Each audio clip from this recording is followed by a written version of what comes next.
Co-circulation of COVID-19 and influenza can worsen the impact on healthcare systems.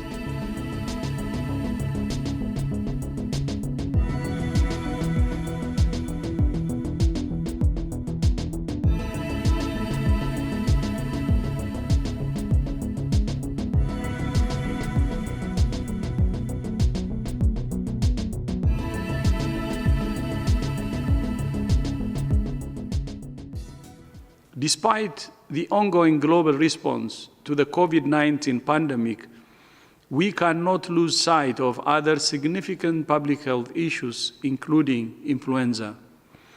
Influenza affects every country every year and takes its own deadly toll.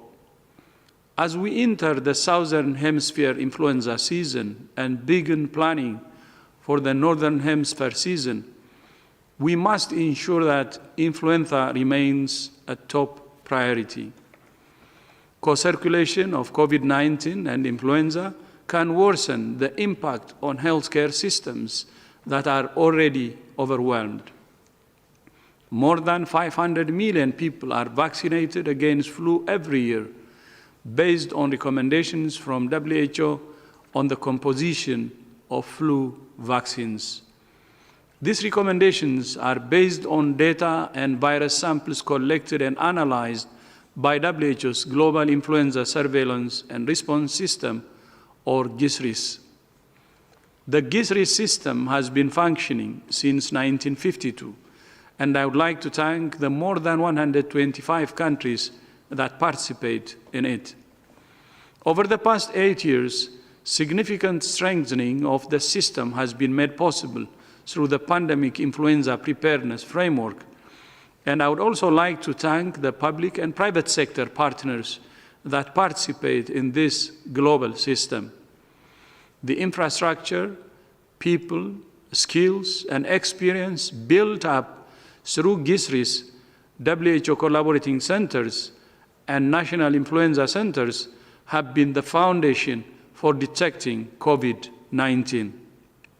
However, this well-established system is now seeing significant challenges. Influenza surveillance has either been suspended or is declining in many countries, and there has been a sharp decline in sharing of influenza information and viruses because of the COVID-19 pandemic. Compared with the last 3 years, we have seen a dramatic decrease in the number of specimens tested for influenza globally. We have also seen a 62% decrease in the number of virus shipments to WHO collaborating centers and a 94% decrease in the number of influenza viruses with genetic sequence data uploaded to the GISAID database. These decreases are due to a combination of issues, including the repurposing of staff and supplies, overburdened laboratories, and transport restrictions. These disruptions may have short and long-term effects, such as loss of capacities to detect and report new influenza viruses with pandemic potential. As many of you know, twice a year, WHO convenes a group of experts who together analyze the circulating flu strains. Based on their analysis, they select the viruses that should be targeted by flu vaccines for the upcoming season in each hemisphere. To know which viruses are circulating, WHO relies on information from countries reported through GISRIS, which we use to make recommendations for the composition of influenza vaccines.